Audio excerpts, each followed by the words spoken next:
Check out shares of Disney this morning, up in the pre-market following earnings yesterday. The theme park business absolutely booming. The numbers growing 31%. The pressure's elsewhere, and we can talk about the pressure elsewhere in just a moment, which is why Bob Iger is cutting costs.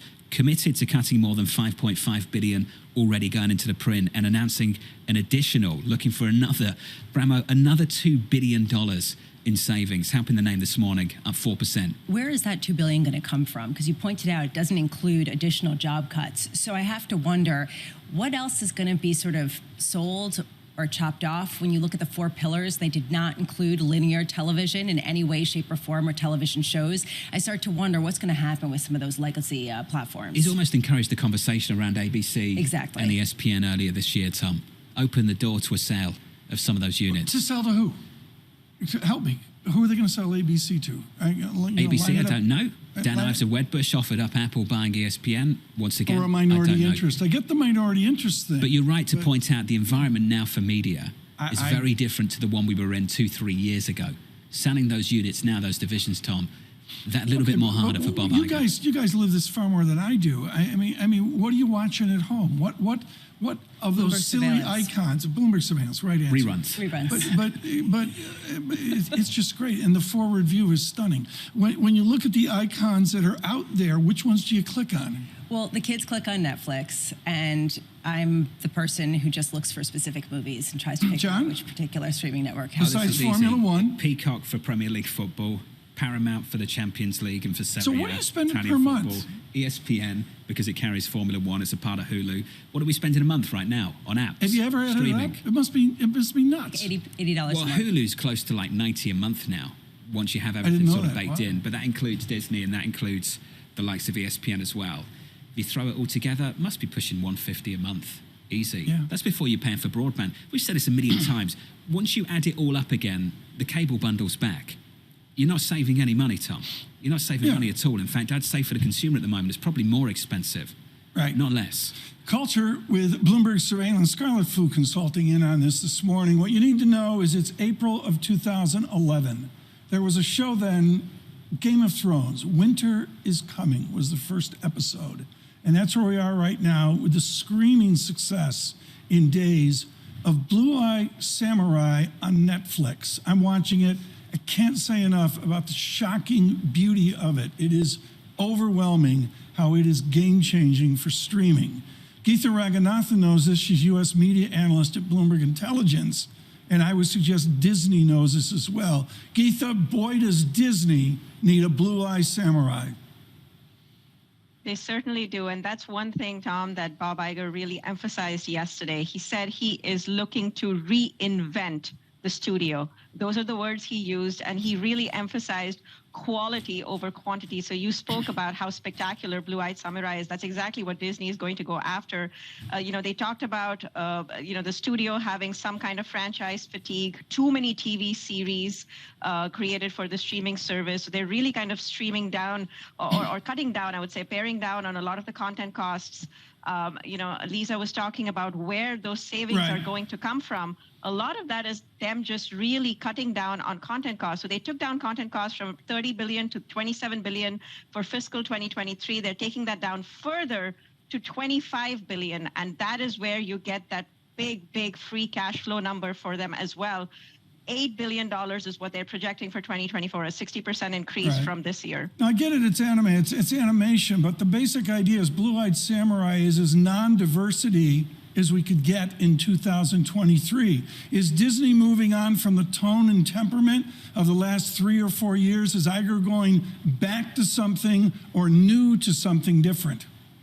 I think it's a combination of everything, Tom, because he needs to go back to the drawing board. He knows that there hasn't really been a new Star Wars or a Lucasfilm movie since 2019. Obviously, the Marvels is in its next kind of iteration, if you will. So there's a lot of things that he needs to do. But the biggest thing, I think, for them, for the Disney studio, and this has kind of been a little bit shocking, and you bring up animation, and that's a really good point, because a lot of their recent animated movies have actually not performed as well as, some of us would have expected. And Pixar has kind of been, has had kind of this string of misfires, if you will. And the studio that is really kind of giving them a run for the money is Universal with Illumination. We had, you have Super Mario, you had Minions, all of these animated movies from Universal doing really, really well. So Disney obviously going back to the drawing board and kind of doing a lot of rethinking and as Bob Iger said, reinventing the whole franchise. If Bob Iger was the movie, is this Nightmare the sequel? That's a great... It's not going well, Geetha, is it?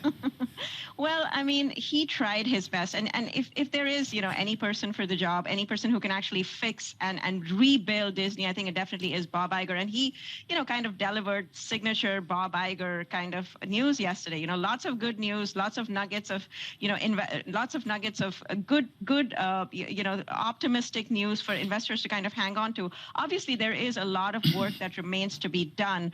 But we do know that there are some real growth drivers for Disney, whether it's the parks business, that is 70% of Disney's operating income, throwing out about $10 billion in operating profits and cash flow.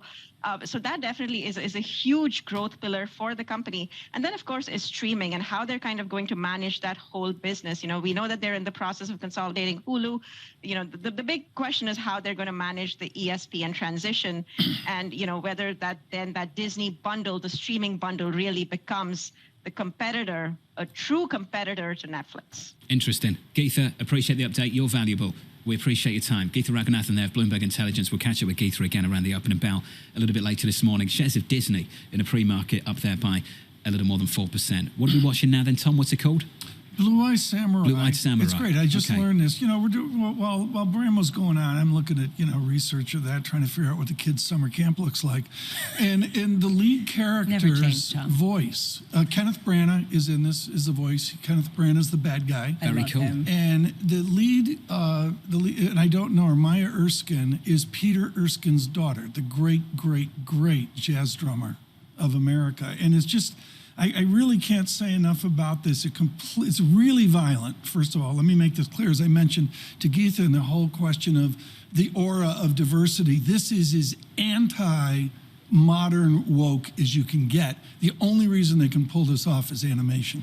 Well, which raises this question, who's going to be animating it? And that's the reason why I thought Jeff Katzenberg's comment overnight was really interesting. Huge respect. Talking about how it's going to be, by a magnitude of 10, cheaper to animate things with artificial intelligence. Right. I wonder if the timing of the actors' strike ending around that has anything to do with this. I got an email from a fan today from northeastern England, Julie from York.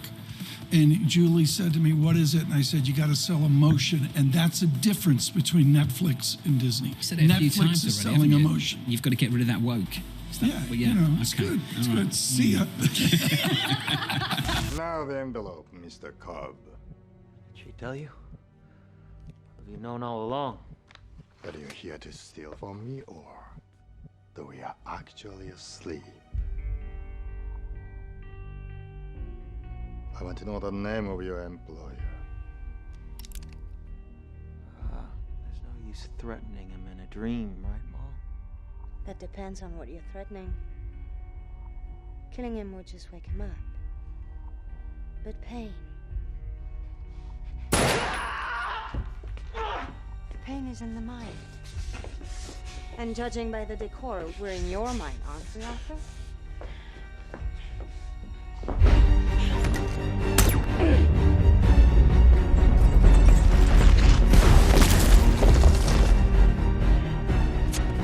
What are you doing? It's too soon! I know.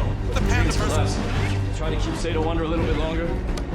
We're almost there. We have to get everyone back to the proper place. But to breach the Panderverse, we need to find a place with integrity that has a broken door. Place with integrity that has a broken door. I know where to go.